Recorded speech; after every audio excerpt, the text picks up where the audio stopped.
Halo minasan, kali ini Dike akan menceritakan alur anime Solo Leveling episode 7. Dike kembali menyarankan agar kalian menonton anime ini secara langsung karena dijamin kalian pasti puas dan tentu saja memiliki pengalaman nonton tersendiri. Tapi jika kalian gak ada waktu, maka mampir ke sini adalah pilihan yang paling tepat karena Dike dengan senang hati akan menceritakan semua kisahnya untuk kalian semua. Sebelum lanjut ke inti cerita, buat kalian yang baru saja menemukan channel ini, ada baiknya untuk subscribe dulu. Jangan lupa juga untuk menyalakan notifikasinya, agar kami semakin semangat untuk menghadirkan konten-konten terbaik buat kalian. Oke, langsung saja. Persiapkan diri kalian, and enjoy!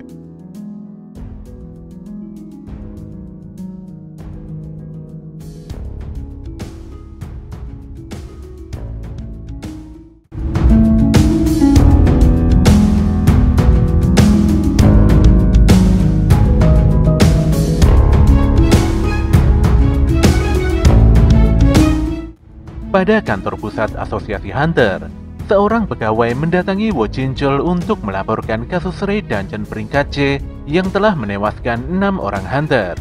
2 orang hunter yang berhasil selamat dari insiden itu adalah hunter peringkat D dan E.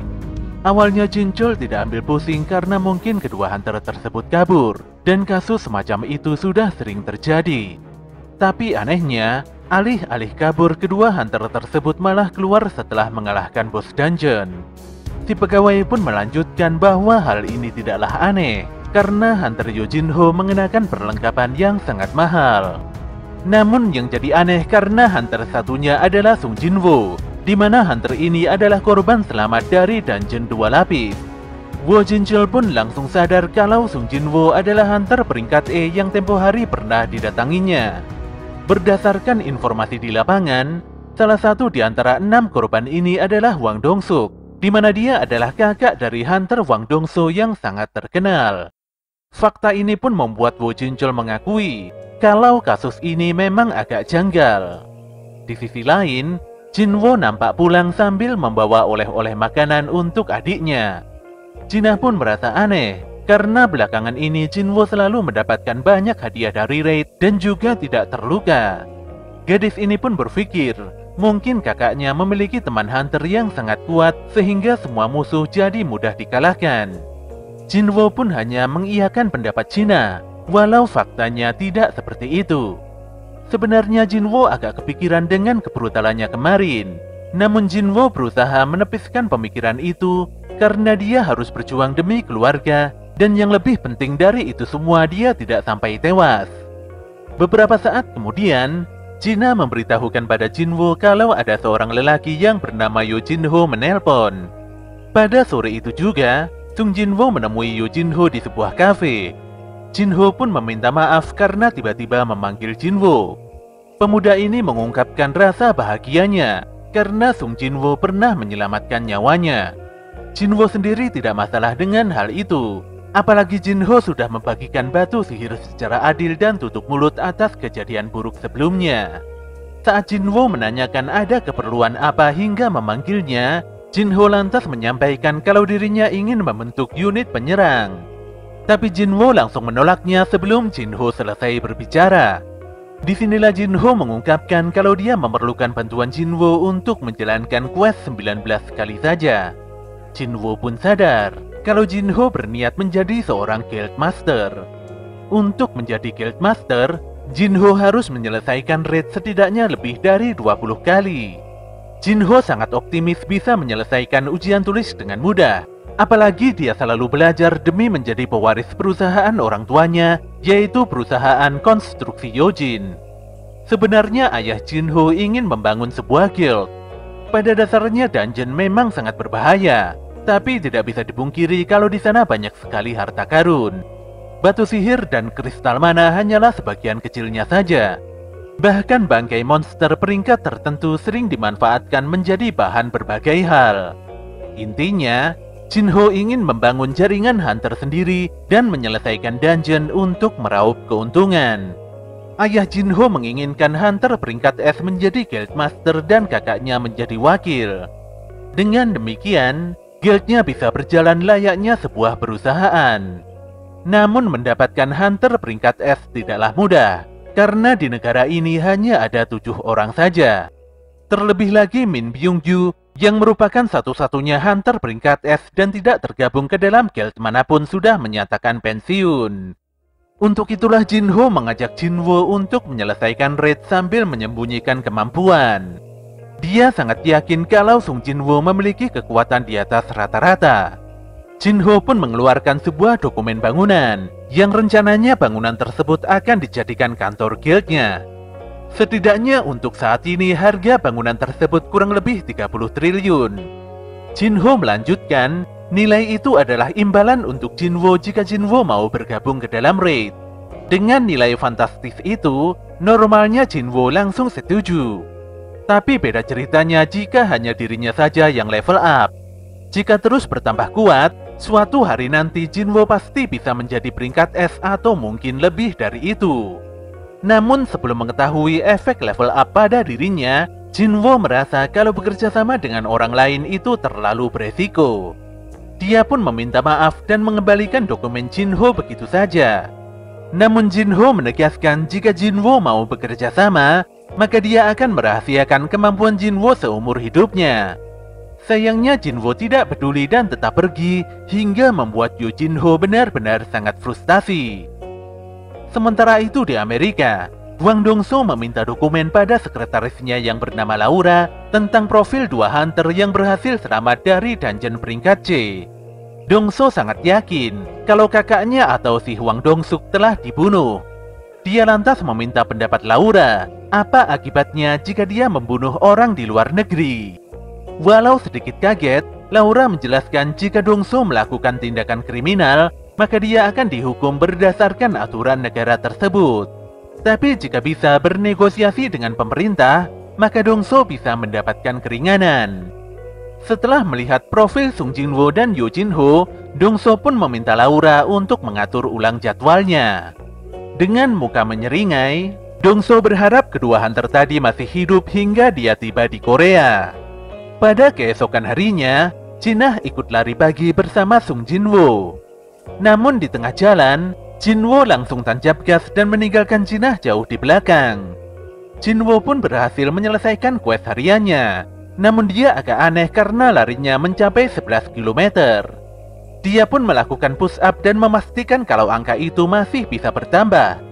Hal ini membuatnya melakukan olahraga kembali. Dan setelahnya dia menemukan bahwa angka quest tersebut berhenti setelah nilainya mencapai 2 kali lipat. Saat itu juga quest hariannya tiba-tiba berubah menjadi quest rahasia. Jinwoo pun mendapatkan hadiah random box dan langsung mengambil box terberkati. Setelah box dibuka, Jinwoo mendapatkan sebuah kunci untuk membuka dungeon Kastel Iblis. Dia pun agak kaget karena tingkat kesulitan dungeon ini adalah S. Namun yang membuatnya sangat bersemangat, di dalam dungeon tersebut dia bisa mendapatkan formula untuk membuat eliksir kehidupan. Item itu merupakan sihir terkuat yang mampu menyembuhkan berbagai macam penyakit. Jinwoo pun menjenguk ibunya di rumah sakit. Jika memang eliksir kehidupan bisa menyembuhkan ibunya, maka sudah jelas Jinwoo harus mendapatkan item penting itu. Tanpa membuang waktu, Jinwoo langsung menuju Daesung Tower dan membuka gate peringkat S dengan kunci yang didapatkannya tadi. Di dalam dungeon, terhampar pemandangan dunia yang hancur dan penuh dengan api membara. Sebenarnya Jinwoo agak merinding. Jika nanti kondisinya sangat berbahaya, dia berencana kabur menggunakan batu teleportasi. Tanpa diduga seekor monster anjing besar berkepala 3 mengaum keras di hadapannya. Dia adalah monster penjaga pintu gerbang neraka yaitu Cerberus. Walau sangat menakutkan, namun Jinwoo tidak gentar sama sekali. Pokoknya dia harus menjadi semakin kuat dan terus meningkatkan levelnya. Setelah mengaktifkan title Wolf Assassin dan skill dash-nya, Jinwoo langsung melesat untuk menyerang Cerberus. Sayangnya semua sabetan Jinwoo hanya sedikit menggores tubuh Cerberus. Parahnya, skill niat membunuh Jinwoo berhasil dipatahkan dengan mudah hanya dengan sekali auman saja. Bahkan tusukan belati Kasaka yang bisa memberikan efek perlumpuhan dan pendarahan juga benar-benar tidak berguna. Jinwo pun memekik kesakitan ketika Cerberus menggigit dan memakan tangan kirinya. HP-nya menurun drastis, dan sistem selalu mengingatkannya tentang kondisi yang sangat berbahaya ini.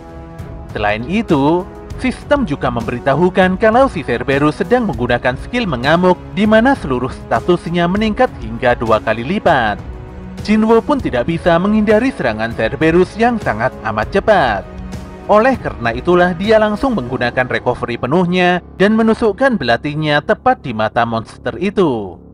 Walau belatinya bisa menembus mata Cerberus, namun Jinwo tidak bisa berbuat banyak karena monster ini seakan tidak merasakan serangan tersebut. Ketika HP Jinwo menurun hingga 30%, sistem secara otomatis mengaktifkan willpower yang membuat damage-nya berkurang hingga minus 50%. Dia pun mengecoh Cerberus dan menggunakan kesempatan yang ada untuk bersembunyi. Hingga saat ini, sistem terus memberikan peringatan agar Sung Jinwo tidak mati. Setidaknya, Jinwo harus bisa bertahan dari amukan Cerberus selama 3 menit. Namun hal tersebut sangatlah sulit. Ditambah lagi dia harus kehilangan batu teleportasi ketika Cerberus kembali menyerangnya. Jinwo pun tidak ada pilihan lain selain kabur dan bersembunyi lagi. Tapi dia tiba-tiba teringat kalau di sistem toko menjual item yang salah satunya adalah potion penyembuhan. Dia pun membeli dan menggunakan potion tersebut walau HP-nya hanya bertambah sedikit saja. Dia juga meminum kelenjar berbisa Kasaka yang membuat damage-nya berkurang sebanyak minus 20%. Namun si Cerberus telah mengedus posisi Jinwo dan kembali menyerang. Lagi-lagi Sung Jinwo menerima serangan fatal. Sedetik kemudian, sistem memberikan notifikasi kalau efek skill mengamuk Cerberus telah habis. Saat itu juga Cerberus menjerit kesakitan karena efek serangan belati Sung Jinwo sebelumnya baru dirasakannya. Jinwo pun memanfaatkan momen tersebut untuk menyerang Cerberus. Berbagai tebasan dan tusukan dilancarkannya dengan sangat cepat. Namun Cerberus tidak tinggal diam. Monster ini lantas menyerang Sung Jinwo hingga terhempas ke udara serta menggigitnya. Hal ini pun membuat HP Jinwo sangat menipis dan dia benar-benar tidak berdaya. Tapi dia tidak mau menyerah dan mati konyol di tempat ini. Dia pun menusukkan belati kasakannya berulang kali ke mata Cerberus dengan sangat brutal. Walau Cerberus berusaha melepaskan dan menabrakkan Jinwo ke puing bangunan, namun semua itu tidak ada gunanya. Alhasil, pada akhirnya monster besar ini pun tewas di tempat. Darahnya semburat bak air hujan yang bisa memadamkan api membara di area pertempuran. Dengan dikalahkannya Cerberus, semua luka Jinwo langsung sembuh seketika dan dia juga level up hingga 5 kali. Dia lantas mendapatkan kunci pintu kastel iblis dan beberapa item penting lainnya. Selain itu, dia juga mendapatkan formula untuk meramu eliksir kehidupan. Nampaknya diperlukan 3 item penting untuk meramu eliksir kehidupan. Tentu saja semua item tersebut harus didapatkannya di dalam kastel iblis. Saat ini Sung Jinwo tidak mungkin memasuki kastel iblis. Jika memaksakan diri, dia pasti akan mati. Namun yang pasti, dia akan kembali dan menaklukkan dungeon mengerikan ini dalam waktu dekat. Pada keesokan paginya, Sung Jinwo terlihat menjenguk ibunya di rumah sakit. Dia kepikiran tentang eliksir kehidupan, di mana item tersebut bisa menyembuhkan berbagai macam penyakit dengan sihir yang sangat kuat. Jika bisa mendapatkan obat tersebut, penyakit tidur abadi ibunya mungkin bisa disembuhkan. Dibutuhkan 3 item untuk meramu eliksir kehidupan. Saat ini ketika item itu memang belum bisa didapatkannya. Kendati demikian, dia tahu di mana menemukan item-item tersebut. Jika Jinwo memaksa memasuki kastel iblis dengan kemampuannya saat ini, itu sama saja seperti bunuh diri. Untuk itulah dia harus lebih kuat dan terus berusaha meningkatkan levelnya setinggi mungkin. Siang itu juga Jinwo kembali menemui Yojinho di kafe.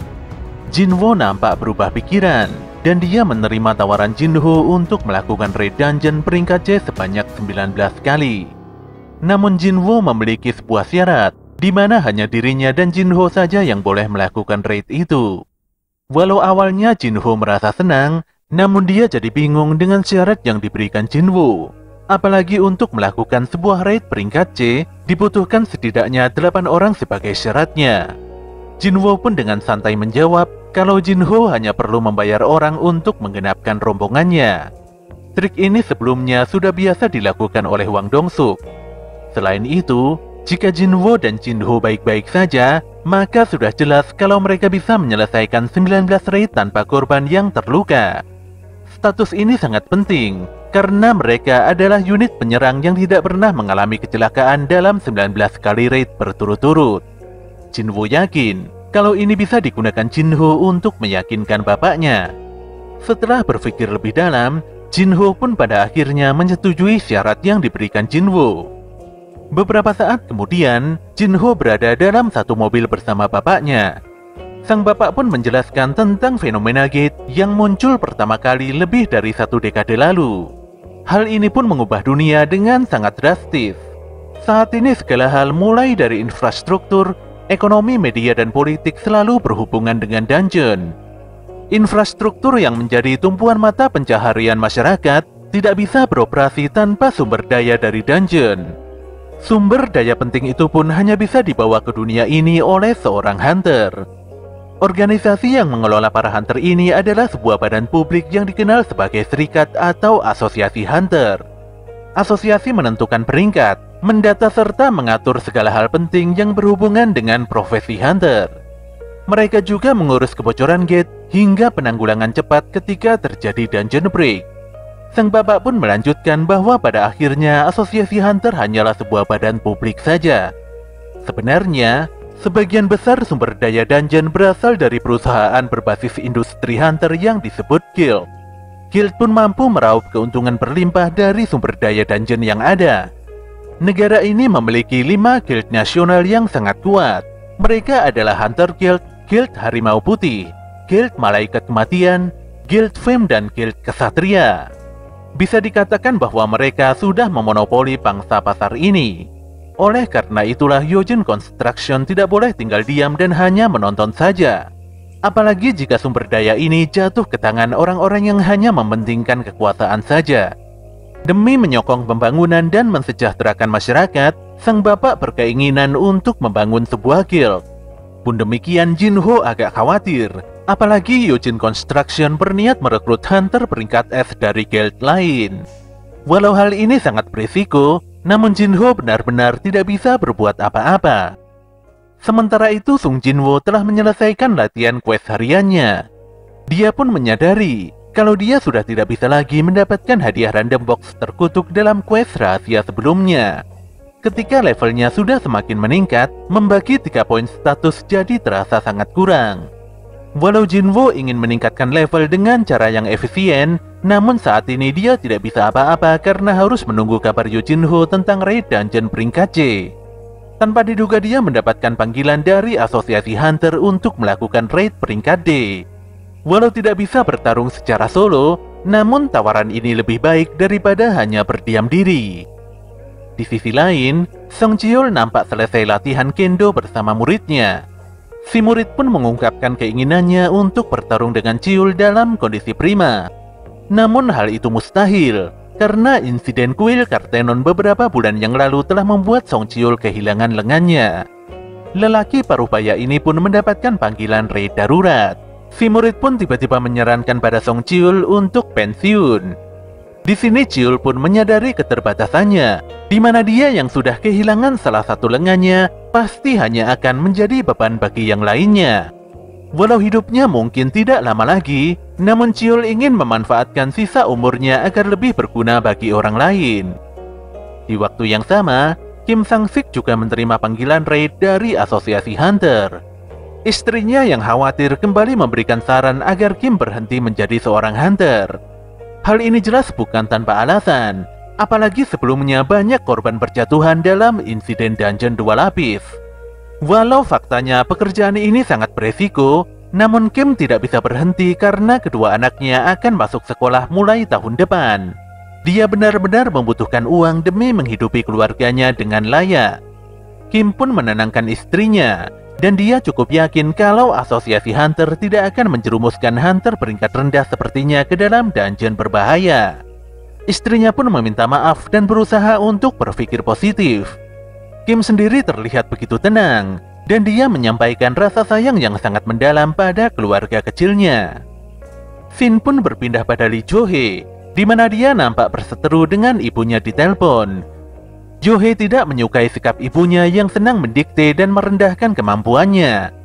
Bagaimanapun juga dia sudah dewasa, dan dia tidak ingin ibunya mencampuri urusannya.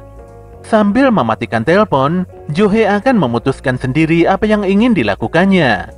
Walau perkataan sang ibu ada benarnya, namun Jo-hee ingin berusaha sedikit lagi. Bersamaan dengan itu, ponselnya pun memunculkan notifikasi tentang raid darurat yang harus segera diselesaikan. Sore itu Baek Yun-ho terlihat menemui Choi Jong-in di gedung Hunter Guild. Choi menginformasikan kalau Yojin Construction berusaha membangun sebuah guild. Baek sendiri sudah mengetahui kabar ini, dan bahkan banyak rumor mengatakan kalau Yojin Construction berusaha merekrut beberapa membernya.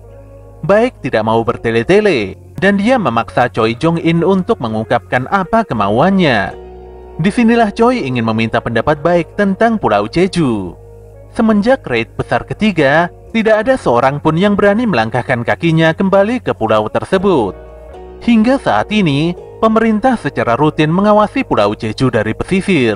Sementara masyarakat hanya mengetahui tentang upacara peringatan tahunan di pulau itu. Nampaknya semua orang berusaha melupakan kengerian Pulau Jeju bersama rasa takut mereka. Walau saat ini para hunter telah terbiasa dengan kemunculan gate, namun Choi secara pribadi tidak bisa melupakan hal buruk yang pernah dialaminya di Pulau Jeju. Dia pun berniat untuk menaklukkan pulau itu di masa yang akan datang. Untuk itulah Choi tidak ingin semua hunter terpisah-pisah.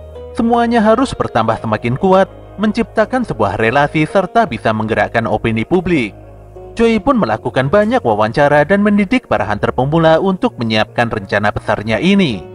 Faktanya Baek sendiri memiliki kenangan buruk tentang pulau itu, di mana salah satu rekannya harus meregang nyawa dalam pertempuran.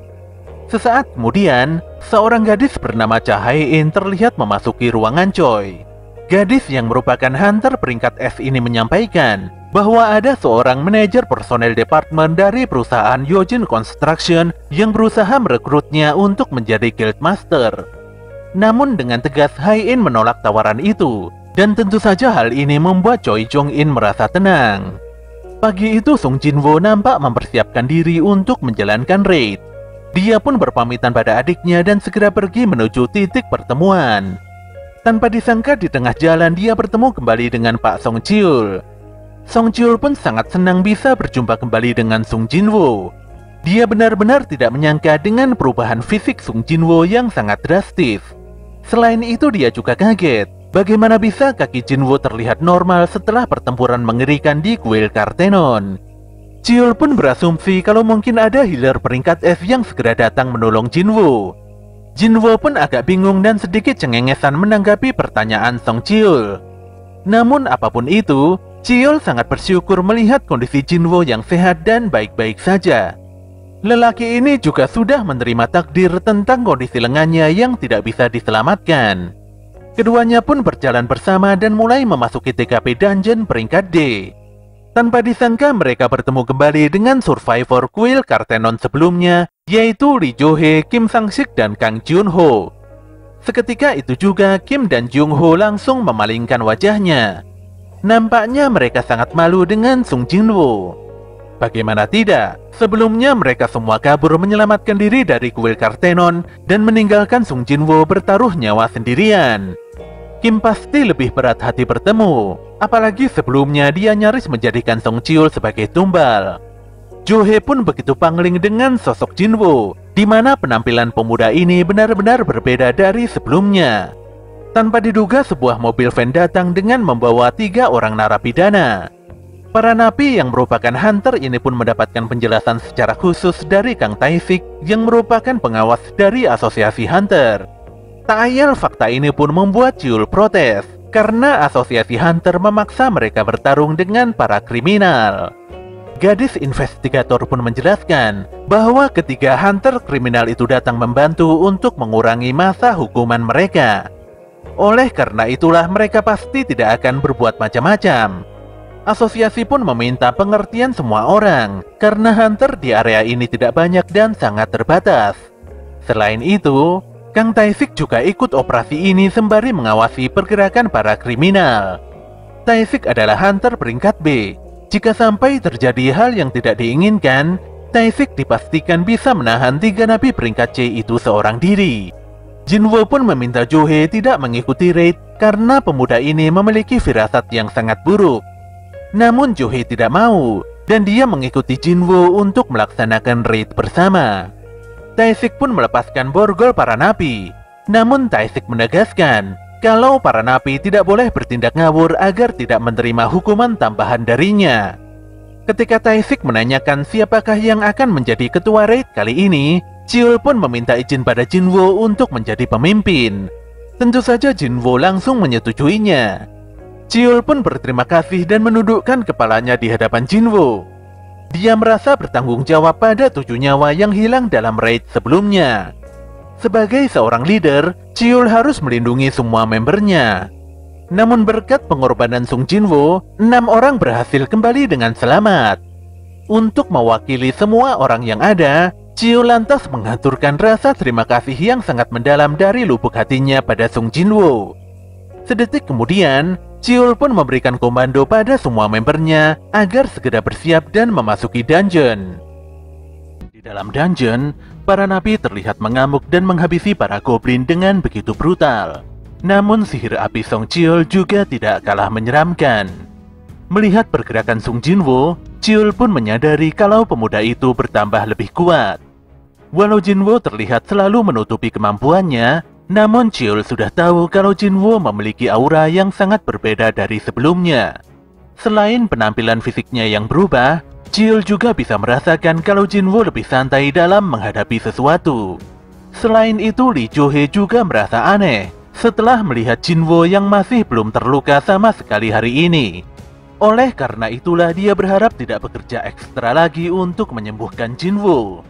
Mereka semua pun kembali melanjutkan perjalanan untuk memasuki dungeon lebih dalam lagi.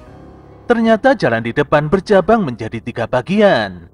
Kang Tae-sik pun menyarankan agar semuanya berpencar menjadi 3 tim, karena dia yakin kalau tingkat kesulitan dungeon ini lebih rendah. Walau mungkin resikonya bertambah, namun setidaknya raid ini bisa diselesaikan lebih cepat. Pak Cheol pun menyetujui saran Tae-sik. Tae-sik dan para napi akan memasuki jalan di kanan. Dia pun berpesan agar semuanya segera mengabari jika menemukan lokasi ruangan bos. Jinwoo yang telah meningkatkan status indranya pun sadar kalau lokasi bos ada di jalan sebelah kiri. Untuk itulah dia mengajak Cheol dan Jo-hee melewati jalan tersebut. Sementara King Sang-sik dan Kang Jo-ho akan memasuki jalan yang tengah. Di dalam perjalanannya, Kim mengalahkan beberapa goblin dengan sangat mudah. Jeong-ho pun berharap raid ini bisa diselesaikan tanpa masalah.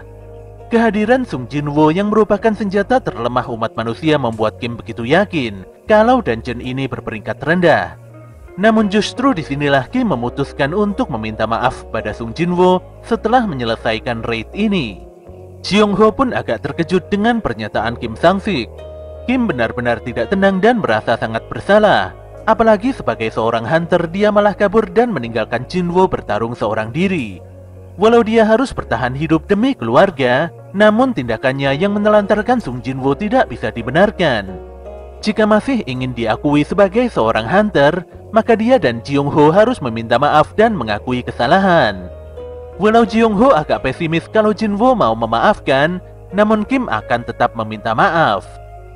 Sementara itu di jalur tengah, para napi tetap mengamuk dan membantai para goblin dengan begitu sadis. Tae-sik pun bertanya pada para napi, bagaimana jika lawan yang mereka hadapi adalah manusia? Apakah mereka akan tetap membantai para manusia itu? Para napi pun berkata kalau monster dan manusia tidak ada bedanya. Scene pun kembali beberapa waktu yang lalu, di mana saat itu Kang Tae-sik bertemu dengan seorang bapak tidak dikenal. Ternyata si bapak ini adalah orang tua dari seorang gadis yang telah diperkosa oleh 3 napi sebelumnya. Setelah insiden itu, putrinya pun langsung gantung diri. Sementara itu, istrinya harus dirawat di rumah sakit karena mengalami syok yang sangat berat.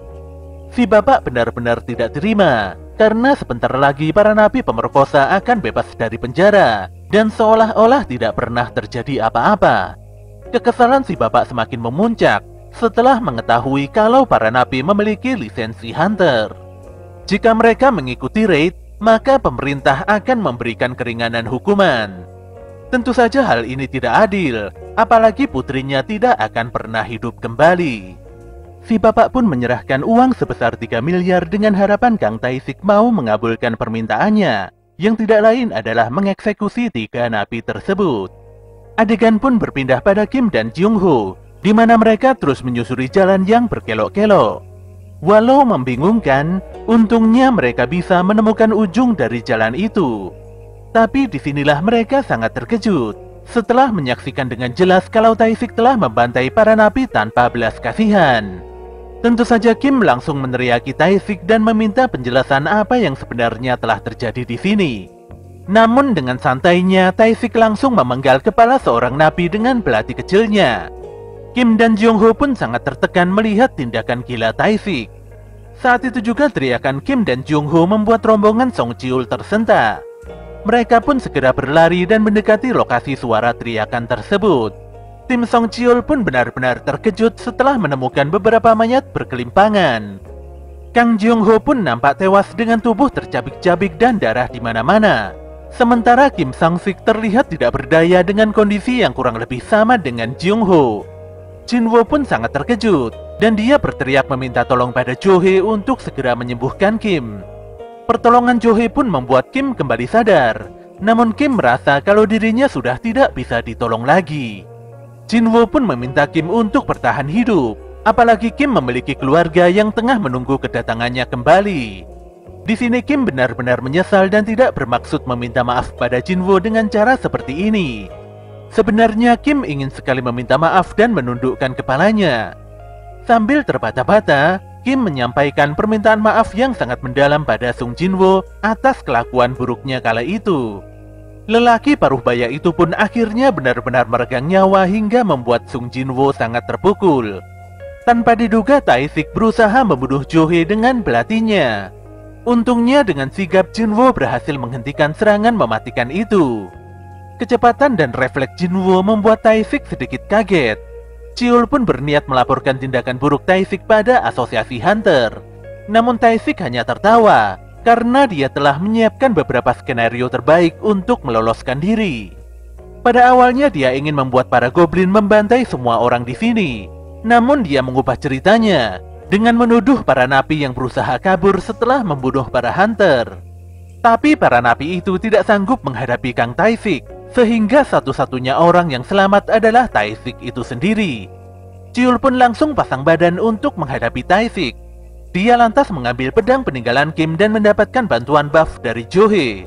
Tapi Tae-sik meremehkannya, karena Jiul sebenarnya adalah hunter tipe penyihir yang tidak cocok menggunakan pedang. Hebatnya, Jiul sanggup mengimbangi kecepatan serta kekuatan Tae-sik yang sangat merepotkan. Hal ini pun membuktikan kalau Jiul bukanlah hunter amatiran. Sayangnya dia tetap jadi bulan-bulanan karena Tae-sik memang sangat kuat dan lebih cepat. Dikarenakan sangat syok, Jo-hee pun tidak sanggup memberikan pertolongan lagi pada Jiul. Ketika Tae-sik hendak menebaskan belatinya, tanpa diduga Song Jiul segera melepaskan sihirnya hingga membuat tubuh Tae-sik berselimutkan api ekstra kuat. Sayangnya strategi Song Jiul ini tidak mempan sama sekali untuk menghadapi Kang Tae-sik. Jiul sendiri sudah pasrah karena tidak mungkin baginya untuk memenangkan pertarungan yang tidak seimbang ini. Untungnya saat itu juga Jin-wo langsung menangkis serangan Tae-sik dan menyelamatkan Song Jiul. Tae-sik pun sangat kesal karena sudah 2 kali Sung Jin-wo menghalau serangannya. Pada awalnya Tae-sik tidak menaruh curiga pada Sung Jin-wo, tapi setelah mengetahui kalau Jin-wo adalah hunter peringkat E, Tae-sik pun langsung menyimpulkan kalau Jin-wo telah menyembunyikan kekuatannya. Namun pernyataan itu terbantahkan karena Jiul dan Jo-hee sudah lama mengenal Jin-wo. Para pendaftar palsu pasti akan membunuh semua saksi mata jika mereka mengetahui kekuatan asli si hunter.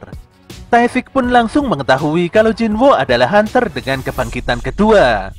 Tak ayal fakta ini pun membuat Jiul dan Jo-hee sangat terkejut. Disinilah semuanya sadar kalau dungeon 2 lapis sebelumnya adalah pemicu kebangkitan kedua Sung Jinwoo. Tae-sik sendiri mengingat kalau dia pernah menjenguk Sung Jinwoo di rumah sakit. Walau kala itu mesin pengukur kekuatan sihir menunjukkan kalau Jinwoo adalah hunter yang sangat lemah. Namun apapun itu sebenarnya Tae-sik tidak peduli. Dia ingin memberikan Jinwoo pelajaran karena berani menghalanginya. Sebelum itu Jinwoo bertanya mengapa Tae-sik melakukan tindakan sekeji ini. Tae-sik pun menjawab kalau dia melakukan hal ini demi menegakkan keadilan atas perbuatan buruk para napi. Namun yang dimaksud Jinwoo bukanlah para napi, melainkan Kim dan Jung-ho yang tidak memiliki catatan kriminal. Tae-sik juga tidak langsung menghabisi keduanya, dan seolah ingin menyiksa mereka dengan tidak melukai bagian vital. Jinwoo pun sadar kalau Tae-sik adalah seorang psikopat gila. Scene pun kembali lagi, di mana Tae-sik menerima permintaan pembunuhan para napi. Sambil menyeringai, Tae-sik menegaskan kalau dirinya menjadi incaran guild besar karena dia suka membunuh manusia dibandingkan para monster. Dia lantas menyerang Jinwoo dengan kecepatan tinggi. Namun Jinwoo bisa menangkis dan langsung melakukan serangan balasan yang tidak kalah cepat. Cheol dan Joo-hee pun kembali terkejut melihat pergerakan Jinwoo yang di luar nalar. Kecepatan Tae-sik terlihat setara dengan Jinwoo. Namun Tae-sik yakin bisa menang karena dia lebih berpengalaman. Jinwoo pun mendapatkan notifikasi sistem, di mana dia harus mengalahkan Kang Tae-sik karena pria itu memang berniat membunuhnya. Dalam sekejap mata Jinwoo melesat. Dia lantas mengayunkan belatinya hingga membuat Tae-sik agak kaget. Goresan belati Kasaka pun membuat Tae-sik mulai keracunan. Untuk itulah Tae-sik langsung serius dan mengeluarkan teknik kamuflasenya. Skill ini memungkinkan Tae-sik menghapus seluruh auranya, mulai dari wujud, bunyi, dan bau. Walau Jinwoo memiliki intuisi pertahanan yang luar biasa, namun Tae-sik berhasil menyayat kakinya. Alhasil, Jinwoo pun langsung tertunduk. Namun Tae-sik malah makin bingung melihat Jinwoo kembali pulih dalam sekejap mata. Selama berkecimpung di dunia hunter, Tae-sik tidak pernah mendengar tentang adanya hunter tipe petarung yang bisa menguasai sihir pemulihan. Disinilah Kang Tae-sik pun merasa kalau Jinwoo adalah musuh yang sangat berbahaya. Dia pun kembali berkamuflase dan menyerang Jinwoo dari segala arah. Hebatnya, Sung Jinwoo bisa menangkis semua serangan Tae-sik hanya dari nafsu membunuhnya saja. Dia lantas mengaktifkan skill niat membunuhnya, hingga membuat Tae-sik menjadi kebingungan. Bahkan tanpa sadar, tiba-tiba saja belati Kasaka sudah menembus tubuhnya. Jelas saja Kang Tae-sik langsung terduduk dan muntah darah. Dia pun bertanya siapakah Sung Jinwoo sebenarnya. Apalagi selama ini tidak ada hunter tipe assassin yang bisa menggunakan sihir pemulihan dan debuff secara bersamaan. Dia juga memastikan kalau Jinwoo tidak akan bisa menyembunyikan identitasnya lagi setelah melakukan pembunuhan ini. Menurut Tae-sik, pelan tapi pasti Jinwoo akan menyatu dengan kegelapan. Walau Jinwoo jadi semakin kuat, namun kegelapan akan selalu membersamainya. Setelah Tae-sik dikalahkan, Jinwoo mendapatkan 5 ability point dan teknik kamuflase yang sebelumnya dikuasai Kang Tae-sik.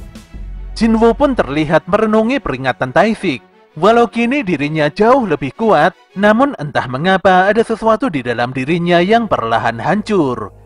Cheol dan Joo-hee pun berterima kasih pada Jinwoo. Jika tidak ada Jinwoo, mungkin keduanya hanya tinggal nama saja. Jinwoo pun meminta Cheol dan Joo-hee menunggu di luar, sementara dirinya akan kembali masuk untuk mengalahkan bos sekaligus menutup dungeon ini. Walau sulit dipercaya, namun Cheol dan Joo-hee menuruti semua permintaan Jinwoo.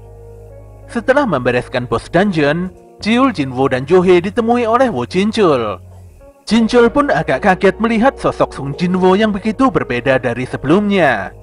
Dia pun meminta maaf pada para hunter tentang kelakuan Kang Tae-sik yang benar-benar tidak bisa diampuni. Dengan wajah serius, Jinchul lantas bertanya siapakah yang mengalahkan Kang Tae-sik. Ketika Jinwoo sudah pasrah kalau identitasnya akan terbongkar, saat itu Song Cheol berkata kalau dirinya lah yang mengalahkan Tae-sik. Di sini Cheol tidak berjuang seorang diri, karena ada Lee Jo-hee yang selalu mensupportnya dengan banyak buff. Walau kurang memahami alasan Jinwoo menyembunyikan kekuatannya, namun Cheol melakukan ini demi membalas kebaikan Sung Jinwoo. Di dalam hatinya, Jinchul meyakini kalau Taishik adalah salah satu hunter peringkat B yang lumayan kuat. Jadi sekeras apapun Chiul berusaha, sangat mustahil baginya bisa mengalahkan Kang Taishik. Walau Jinchul mau menerima penjelasan ini, namun dia meminta semua hunter ikut dengannya ke kantor asosiasi untuk membuat laporan perihal kasus ini.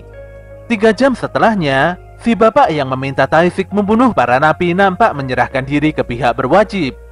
Dia juga membuktikan kalau para hunter yang berjuang sebelumnya hanyalah melakukan pembelaan diri saja.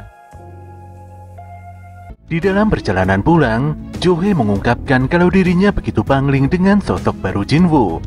Jinwoo pun menjawab kalau dirinya telah melalui begitu banyak hal, dan setiap orang memiliki reaksi yang beragam mengenai dirinya. Jo-hye lantas membenarkan pernyataan Jinwoo, padahal dia sendiri tidak terlalu banyak berubah. Jo-hye mengakui bahwa sebagai seorang hunter dia sangat penakut. Walau sudah berusaha untuk melawan ketakutan itu, namun dirinya masih tidak berhasil. Sebagai seorang hunter peringkat B, Jo-hye seharusnya mengikuti rate peringkat A atau B, atau setidaknya peringkat C. Tapi dengan sengaja dia malah mengikuti rate peringkat D ataupun E. Pun demikian, hal ini membuatnya bertemu dengan Sung Jinwoo, dan tanpa sadar sering menyembuhkan luka-lukanya. Awalnya dia begitu jengkel karena Jinwoo sangat mudah terluka. Namun Jinwoo tidak pernah menyerah dan selalu berhasil bertahan hidup. Menurut Jo-hye, sorot mata Jinwoo dipenuhi dengan perjuangan demi mempertahankan hidup tersebut. Jo-hye pun tidak akan pernah melupakan sorot mata itu di sisa hidupnya.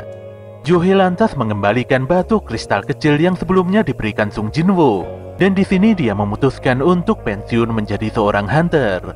Tentu saja hal ini membuat Jinwoo agak kaget. Jo-hye akan pulang ke rumah orang tuanya, dan dia meminta Jinwoo mampir jika bepergian di daerah rumahnya. Jinwoo pun tersenyum sembari menerima batu kristal dari Jo-hye. Dia berjanji akan mengabari Jo-hye jika bepergian di daerah rumah gadis itu. Jo-hye pun berlalu, meninggalkan Sung Jinwoo yang masih berdiri sendirian di tengah malam. Scene pun kembali beberapa saat sebelumnya, di mana Jinwoo nampak bicara berdua dengan Wo Jinchul. Jinchul tidak menyangka kalau Jinwoo bisa mengalahkan Kang Taishik yang memiliki peringkat lebih tinggi. Dia pun begitu yakin kalau Jinwoo telah mengalami kebangkitan kedua. Namun disinilah Jinchul memperingatkan Jinwoo agar lebih berhati-hati jika ingin hidup lebih lama. Jinchul lantas menjelaskan pada Jinwoo, dalam insiden pembantaian unit penyerang Hwang Dong-suk beberapa waktu yang lalu, korban yang berhasil selamat hanyalah Sung Jinwoo dan Yo Jin-ho. Jinchul cukup yakin kalau adik Hwang Dong-suk yang bernama Hwang Dong-so pasti mengincar Jinwoo dan Jin-ho. Jinwoo pun cukup tersentak mendengarkan penjelasan ini, apalagi Hwang Dong-so adalah hunter peringkat S yang sangat kuat. Jinchul tidak masalah dengan apa yang terjadi di dalam dungeon. Dia hanya menjelaskan tentang poin penting dari insiden itu, di mana Hwang Dong-suk tewas dan Jinwoo keluar dengan selamat. Masalahnya, tidak ada satu hukum pun yang bisa mengekang hunter peringkat S. Mereka bisa membawa keajaiban namun juga bisa membawa malapetaka. Yang jelas Jinwoo dan Jin-ho mungkin diburu oleh monster yang paling ditakuti oleh para monster. Sebelum memasuki mobil, Jinchul pun menyarankan agar Jinwoo melarikan diri ke luar negeri bersama orang-orang yang disayanginya. Kini Sung Jinwoo memiliki satu alasan lagi untuk bertambah semakin kuat. Jika Jinwoo tidak bertambah kuat, maka dia tidak akan bisa bertahan hidup. Beberapa hari kemudian, Jinwoo sedikit bingung melihat beberapa hunter kelas rendahan yang dikumpulkan Yo Jin-ho. Ternyata mereka semua adalah anggota unit penyerang yang telah disiapkan Jin-ho agar mereka bisa melakukan raid peringkat C. Walau di antara mereka ada seorang pemabuk, orang sakit, dan gadis SMA, tapi mereka semua memiliki lisensi hunter.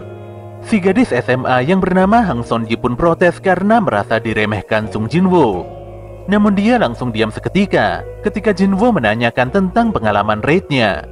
Faktanya, Han Song-yi tidak pernah melakukan raid, ditambah lagi dia hanyalah hunter peringkat E. Jinwoo pun tidak mempermasalahkan hal itu, karena yang boleh memasuki gate ini adalah dia dan Jin-ho saja. Ternyata Song-yi ini adalah teman sekelas Sung Jina. Jinah pun menyadari kalau Song-yi hari ini sengaja membolos dan meninggalkan kegiatan sekolahnya. Jin-ho membayar semua hunter di sini sebesar 3 juta untuk setiap kali raid, dan tugas para hunter hanyalah menunggu di luar gate saja. Mereka tidak boleh menceritakan hal ini pada orang lain. Jika sampai membocorkan informasi ini, maka pelaku akan didenda 10 kali lipat dari nilai kontrak yang telah ditetapkan. Jinwo pun menghancurkan batu rune kamuflase yang didapatkannya setelah mengalahkan Kang Taisik. Seketika itu juga dia langsung mendapatkan skill kamuflase tersebut. Sebelum memasuki dungeon, Jinwo meminta Jinho melepaskan setelan zirah hitamnya karena benda tersebut sangat berat dan bisa mempersulit pergerakan Jinho.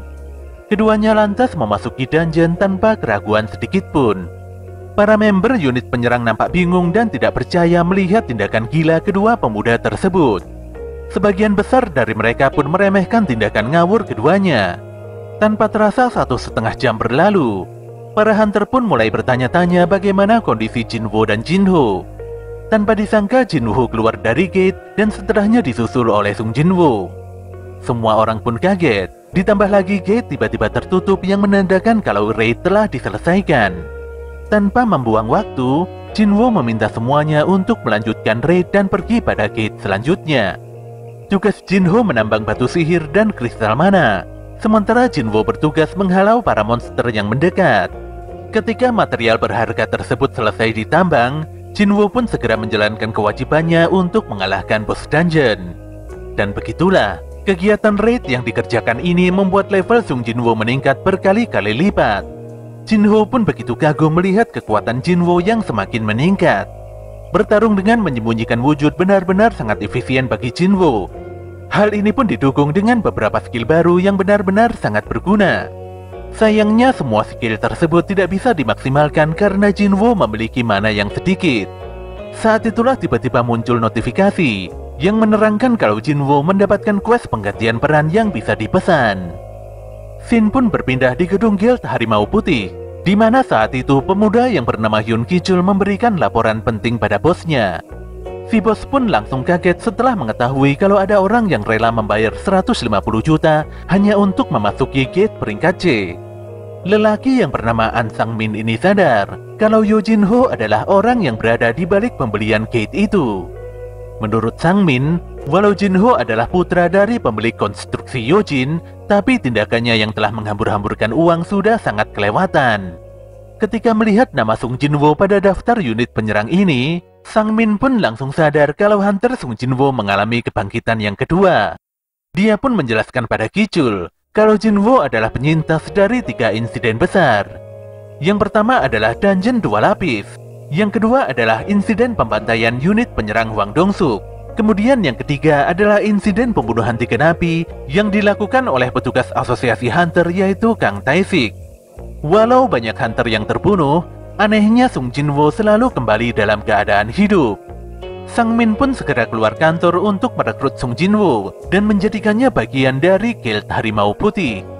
Namun setibanya di TKP, Sang-min dan Ki-chul jadi bingung karena ada beberapa orang yang terlihat duduk santai di depan gate. Han Song-yi pun menegur dan meminta kedua lelaki itu pergi karena bagaimanapun juga tempat ini adalah area terbatas. Sadar bahwa Jinwo melakukan raid dan meninggalkan unitnya, Sang-min pun langsung menuruti kemauan Song-yi dan berpura-pura pergi meninggalkan TKP. Sedetik kemudian Jinwo dan Jinho keluar dari gate.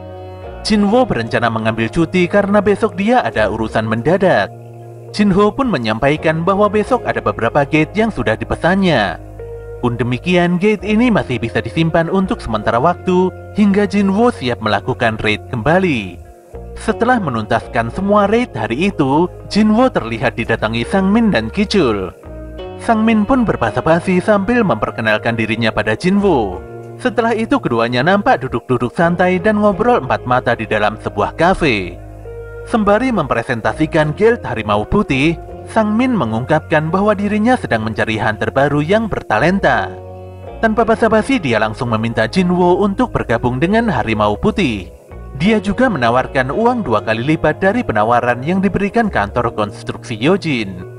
Dia bahkan bisa mengatur berbagai persyaratan lain jika Jinwo menginginkannya.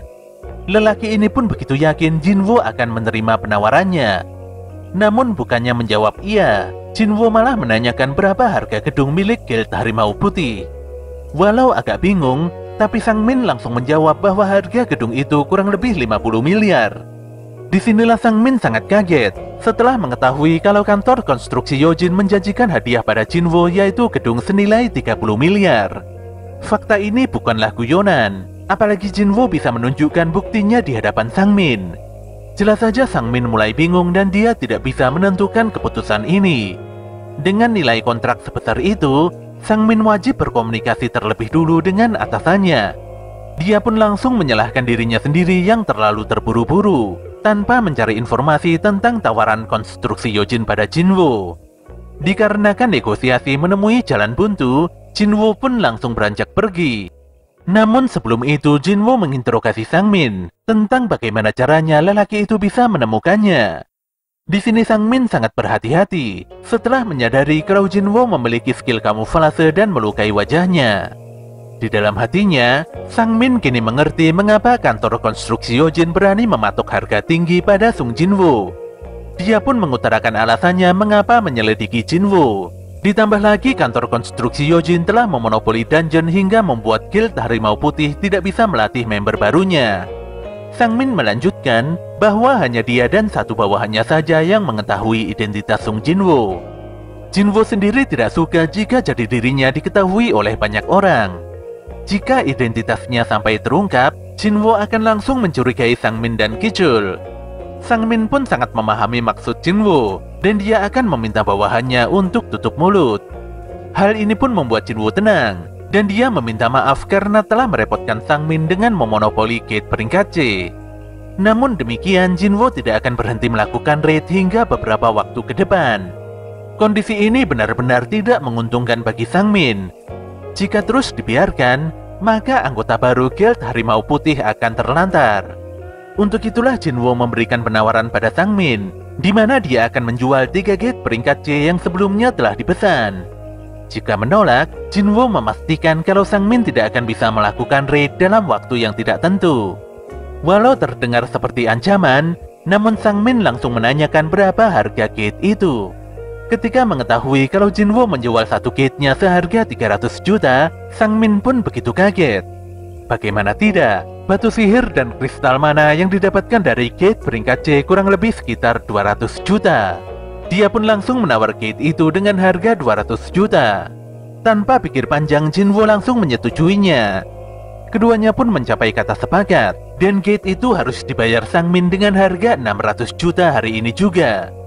Jinwo lantas memberikan sebuah eliksir pada Sang Min dan membuat luka lelaki itu sembuh seketika.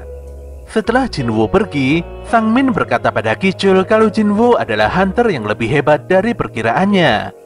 Pada keesokan harinya, Sang Min sangat kaget karena gate peringkat C di daerahnya sudah lebih dari cukup. Kichul pun menjelaskan bahwa selain 3 gate kemarin, kantor konstruksi Yojin tidak membeli gate yang lain. Bahkan semua gate itu seharusnya memiliki harga di bawah 70 juta. Fakta ini pun membuat Sang Min lemah seketika. Dia benar-benar mengalami kesialan. Selain gagal merekrut Jinwo, dia juga telah tertipu. Sesaat kemudian Sang Min mendapatkan SMS dari Jinwo. Di dalam pesan singkat itu, Jinwo mengungkapkan kalau dia sudah tidak lagi menganggap Sang Min sebagai musuh yang menyelidikinya. Sang Min pun jadi lega setelah memahami maksud Sung Jinwo. Dia benar-benar mengakui kekalahannya dan menganggap Sung Jinwo sebagai hunter yang pintar dan tidak bisa diremehkan. Tapi setidaknya dia sudah mendapatkan kontak Jinwo, dan dia tidak akan kapok untuk merekrut pemuda itu lagi. Pada keesokan harinya, Sung Jinwo terlihat mengendarai mobil dan melewati jalanan tol tanpa hambatan yang begitu panjang. Sesaat kemudian dia pun berhenti di sebuah hutan yang nampak begitu sepi.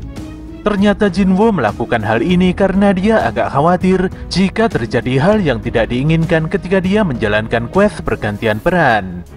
Quest yang muncul setelah Jinwo melewati level 40 tersebut nampak begitu spesial, di mana selama ini dia pernah memasuki 2 dungeon yang dibuka dengan menggunakan item berbentuk kunci. Ini adalah pertama kalinya sistem turun tangan secara langsung selain quest penalti ataupun quest darurat.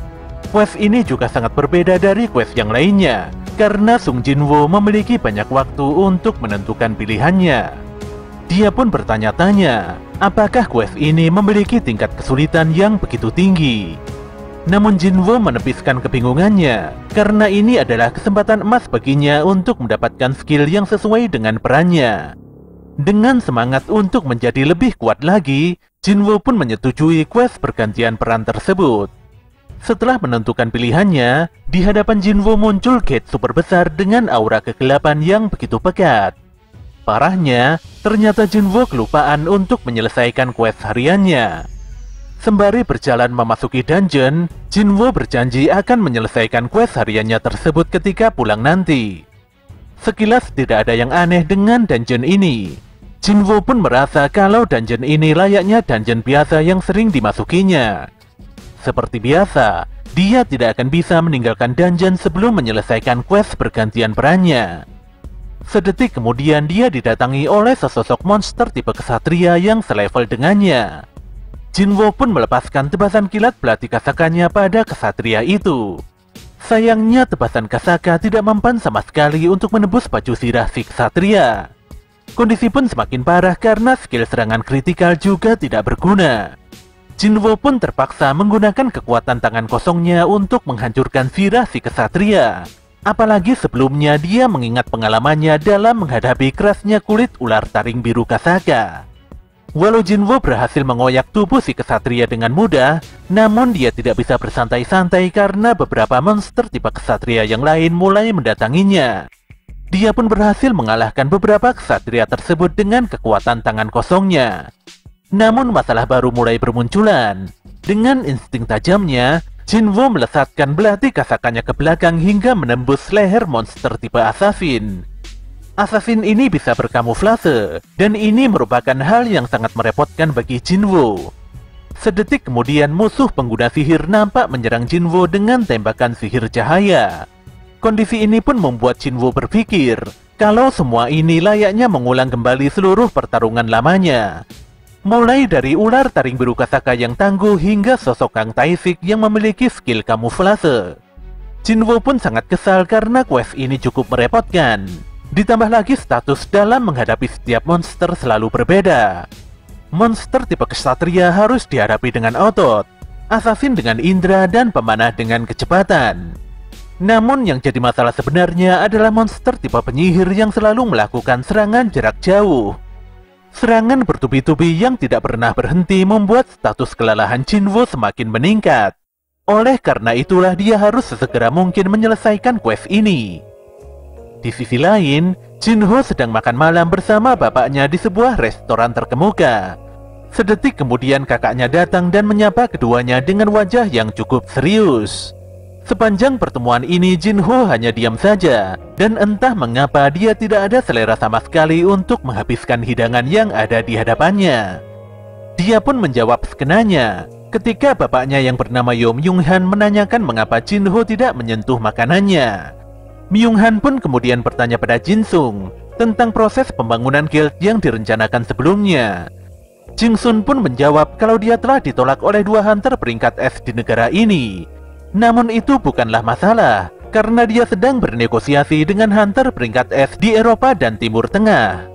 Hunter peringkat tinggi tersebut pasti akan setuju jika syarat yang diberikan menguntungkan. Di sini Jin-sung mengingatkan Jinho agar tidak sembrono melakukan tindakan aneh seperti membeli raid peringkat C dengan harga yang mahal. Walau Jinho berusaha mencetak banyak prestasi dengan melakukan raid, namun Jin-sung tidak terima jika adiknya itu mengganggu urusannya. Pernyataan Jin-sung pun membuat Jinho terdiam 1000 bahasa. Sementara itu Choi Jong-in menemui beberapa membernya di atap gedung Hunters Guild. Nampaknya Hunters Guild telah melakukan persiapan penuh untuk melakukan operasi pengintaian Pulau Jeju. Choi pun menelpon Pak Go Gun-hee dan menyampaikan rasa terima kasihnya karena Gun-hee telah menyetujui ide rencana operasi ini. Pak Gun-hee pun tidak mengapa, pasalnya Hunters Guild selalu mengingatkannya tentang tragedi kelam di Pulau Jeju yang seharusnya tidak dilupakan oleh semua orang. Dia pun berpesan agar Choi dan yang lainnya selalu waspada, karena Pulau Jeju adalah tempat yang sangat berbahaya. Setelah komunikasi yang singkat itu, Hunters Guild pun mulai berangkat dengan menggunakan helikopter. Kembali pada Jinwoo, di mana dia telah membantai seluruh monster yang muncul di hadapannya. Dia pun mendapatkan drop item dan setelan sirah pelindung dari para monster. Tentu saja Jinwo langsung mengenakan pelindung tersebut, apalagi item itu nampak transparan dan tidak mengubah penampilannya.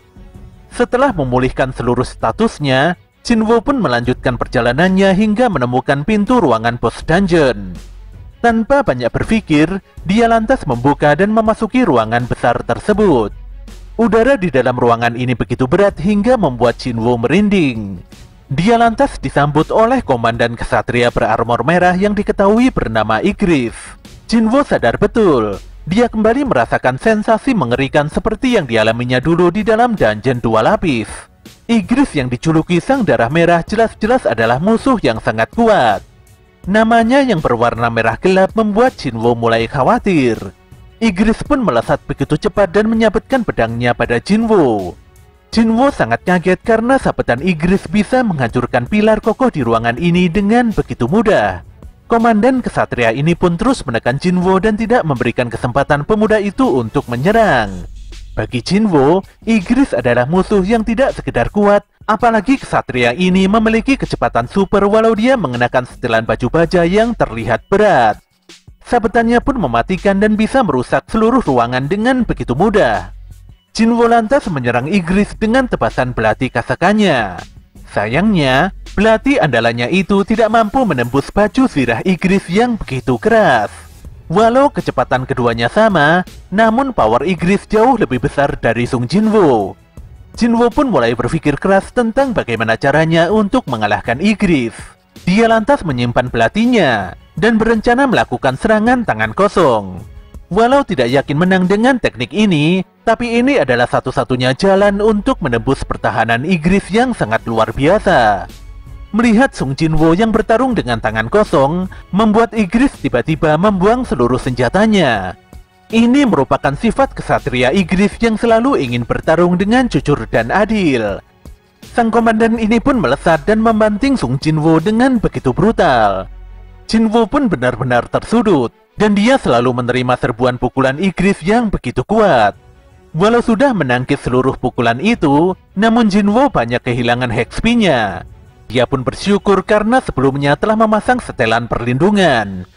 Jinwo sungguh tidak menyangka kalau Igris terlalu kuat bahkan setelah dia membuang pedangnya. Walau Jinwo menggunakan kecepatan supernya, namun Igris masih saja bisa mengimbanginya. Berbagai pukulan dan tendangan terus diluncurkan Jinwo, namun berulang kali juga Igris menghempaskannya begitu saja. Keduanya terus bertarung dalam tempo kecepatan yang sangat tinggi. Ketika Jinwo berhasil melepaskan satu tendangannya, justru saat itu juga Igris jadi serius dan memukuli pemuda itu dengan begitu ganas. Jinwo pun dibanting dan dihempaskan berulang kali layaknya sebuah mainan. Setelah dibantai sedemikian parahnya, Jinwo pun terjatuh tepat di singgasana raja. Pemuda ini nampak begitu kepayahan dan benar-benar tidak berdaya. Sesaat kemudian Igris nampak mendatangi Jinwo dengan tatapan kosong. Dia lantas memanggil pedang besarnya dan bersiap-siap untuk mengeksekusi Sung Jinwo. Namun seketika itu juga, Jinwo menahan tebasan pedang Igris dengan tangan kosong berbalut armor perlindungan. Pemuda ini pun sangat marah dan langsung menghempaskan pedang Igris begitu saja. Jinwo lantas berkata dengan lantang kalau dirinya masih belum kalah. Dia pun mengeluarkan belati Kasaka dan menikam mata Igris dengan sangat kuat. Dia juga mendorong Igris dan menghempaskan kesatria merah itu di sudut ruangan. Igris pun mencabut belati Kasaka dan mencoba menyabetkannya pada Sung Jinwo. Namun belati itu tidak bisa direbut dan malah lenyap begitu saja ketika Igris menggunakannya. Jinwo pun kembali mengeluarkan belatinya dan langsung menikam leher Igris. Ketika Jinwo menyadari kalau serangannya masih terlalu dangkal, dia pun kembali menekan belatinya dengan kuat hingga Igris jadi sangat amat kesakitan. Tikaman Jinwo pun berubah menjadi rentetan serangan fatal yang sangat mematikan bagi Igris. Alhasil, kesatria berwarna merah ini pun KO dan tewas di hadapan Sung Jinwo.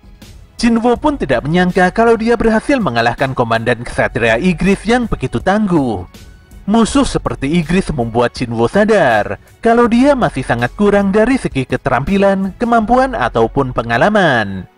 Jinwo pun mendapatkan beberapa hadiah penting setelah mengalahkan Igris. Di antara hadiah tersebut ada uang, helm perlindungan super langka, batu rune tangan penguasa, serta batu teleportasi instan. Jinwo pun bertanya-tanya mengapa dia mendapatkan batu teleportasi dalam kondisi seperti ini. Ternyata dugaannya tidak salah, karena quest pergantian peran ini masih belum selesai 100%. Saat itu di hadapannya banyak sekali gate kecil bermunculan. Sistem pun menginformasikan agar Jinwo berusaha bertahan hidup selama mungkin demi mendapatkan poin dan kelas yang lebih tinggi. Waktu bertahan hidup pun dimulai, dan setelahnya gate kecil itu nampak memunculkan banyak sekali pasukan kesatria. Awalnya Jinwo cukup optimis bisa mengalahkan semua kesatria tersebut. Namun ketika melihat jumlah musuh yang begitu banyak, Jinwo pun mulai khawatir. Dan benar saja, mau dikalahkan sebanyak apapun, para kesatria terus saja bermunculan tanpa henti dari balik gate. Sadar kalau kunci kemenangan dari quest ini adalah durasi yang panjang, Jinwo pun mengaktifkan skill kamuflasenya. Jelas saja pasukan musuh kebingungan dan mencari-cari keberadaan Jinwo. Sayangnya skill tersebut dihancurkan secara paksa oleh monster tipe penyihir. Tentu saja Jinwo mulai kepayahan karena tidak bisa memaksimalkan kekuatannya. Dia pun tertebas, dan dia juga mulai berpikir tidak bisa memenangkan pertarungan yang tidak seimbang ini. Dia lantas mengeluarkan batu teleportasi instan dari sakunya dan ingin sesegera mungkin menggunakannya untuk kabur dari dungeon ini. Namun serangan dadakan dari salah satu kesatria membuatnya kehilangan item sepenting itu. Tentu saja Jinwo tidak ada waktu untuk mencari batu itu, dan kini dia benar-benar tertekan ketika para pasukan kesatria berlari untuk memburunya. Kehilangan batu teleportasi instan membuat Jinwo tidak memiliki cara lain selain harus bertarung melawan seluruh pasukan kesatria yang mengeroyoknya. Hanya itulah satu-satunya cara bagi Jinwo untuk terus bertahan hidup. Dia pun terus meladani setiap kesatria yang menyerangnya dengan tangan kosong. Walau HP-nya tinggal sedikit dan tidak mungkin baginya menggunakan teknik kamuflase ataupun nafsu membunuh, tapi Jinwo tidak mau menyerah sedikit pun. Dia akan terus berjuang untuk mempertahankan hidupnya. Dia lantas kembali menghajar seluruh kesatria yang datang menyerangnya. Dengan amarah menggebu-gebu, Jinwo yang merupakan hunter terlemah di muka bumi tidak ingin nasibnya kembali berakhir dengan kesedihan. Pun demikian, dia juga selalu mendambakan posisi puncak di kalangan para hunter. Ketika nafasnya ngos-ngosan dan staminanya mulai menurun, Jinwo mendapatkan bisikan yang selalu diterimanya ketika dia menjadi hunter peringkat E dulu. Sebagai seorang hunter, Jinwo selalu diremehkan sebagai senjata terlemah umat manusia. Dia selalu cedera dan dirawat di rumah sakit walau memasuki gate peringkat E. Tiba-tiba saja bayangan Song Jiul meminta Jinwo tidak memaksakan diri dan menyudahi seluruh perjuangannya. Bahkan sosok Lee Jo-hee juga memintanya untuk segera menyerah saja dan menerima nasib. Lebih parah dari itu, bayangannya sendiri malah menyalahkannya karena Jinwo telah memilih jalan yang sangat membahayakan. Bayangan itu pun mengingatkan Jinwo kalau seharusnya pemuda ini lebih bersyukur karena sudah lebih kuat dibandingkan sebelumnya. Jinwo pun begitu terkejut, dan dia bertanya-tanya apakah sosok di hadapannya itu adalah dirinya sendiri.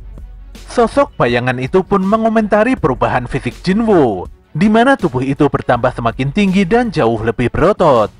Namun itu hanyalah penampilannya saja, karena faktanya bagian dalamnya masih lemah seperti dulu. Si bayangan lantas berkata kalau Jinwo pasti KO setelah diajar hingga babak belur. Pada akhirnya Sung Jinwo hanyalah hunter peringkat E yang begitu lemah. Sementara itu di kantor pusat asosiasi hunter, Go Gun-hee tidak bisa bergabung dalam raid besar ketika di Pulau Jeju karena tubuhnya sudah renta dan tidak sanggup untuk bertarung lagi. Wo Jinchol sendiri ikut bergabung dalam raid, walau hanya berjaga di luar pulau sebagai perwira penghubung. Banyaknya korban yang berjatuhan di Pulau Jeju telah menyisakan luka yang mendalam di dalam hati para hunter. Pak Gun-hee pun mengingatkan Jinchul, jika dia tidak bisa menaklukkan luka itu, maka yang menunggunya hanyalah kehancuran saja. Di sisi lain, Hunters Guild hampir tiba di daerah dengan kewaspadaan tingkat tinggi di dekat Pulau Jeju. Saat itu pilot menyampaikan pada Choi Jong-in bahwa ada sedikit reaksi mana yang ditemukan di atas permukaan laut. Helikopter pun segera mendarat untuk memeriksa hal itu. Ternyata itu adalah monster semut merah yang telah mati. Choi pun agak bingung, karena dia tidak pernah menemukan fenomena seaneh ini sebelumnya. Hal ini cukup mengejutkan, apalagi semut merah itu telah berevolusi menjadi monster yang jauh lebih kuat.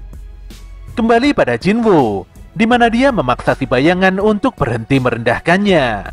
Walau sudah berusaha menghindari serangan para kesatria, namun Jinwoo benar-benar terkapar saat sosok kesatria kekar menghujamkan kepalanya di lantai.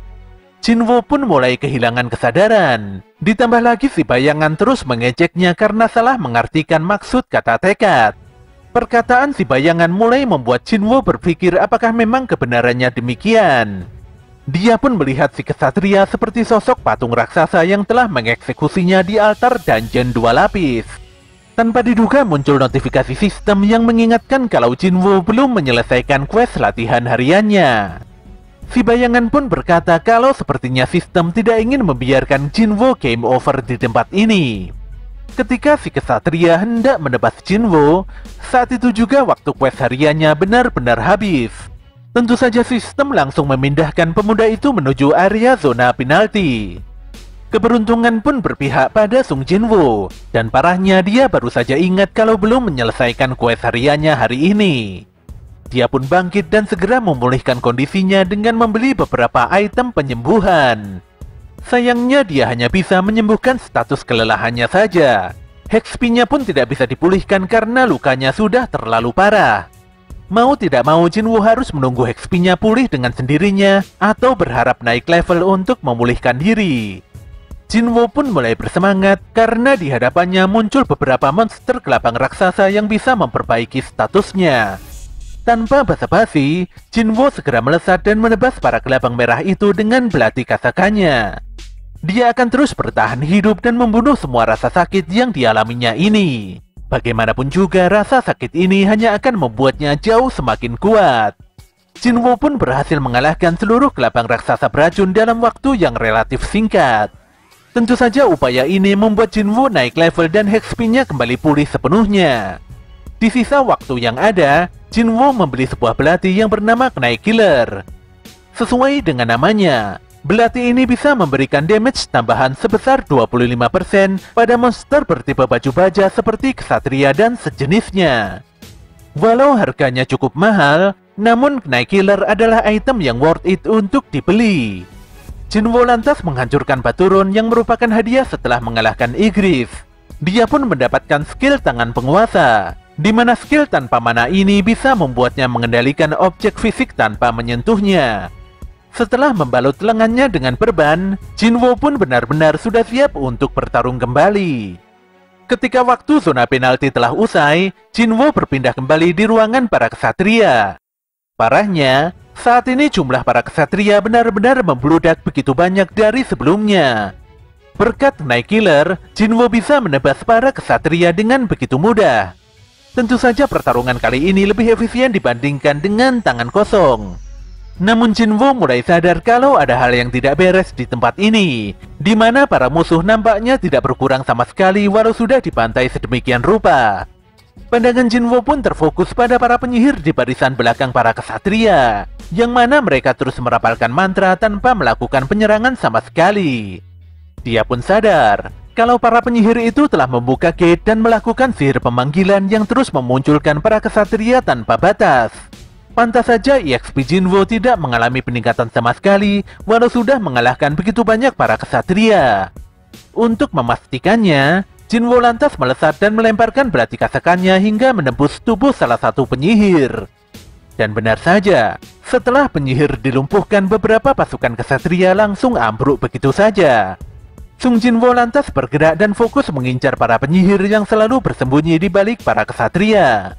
Alhasil, para penyihir pun dibantai satu demi satu hingga hanya menyisakan 3 penyihir saja. Ketiga penyihir itu lantas bersatu dan membangkitkan monster kesatria golem super kuat yang dibangun dari sisa-sisa mayat kesatria.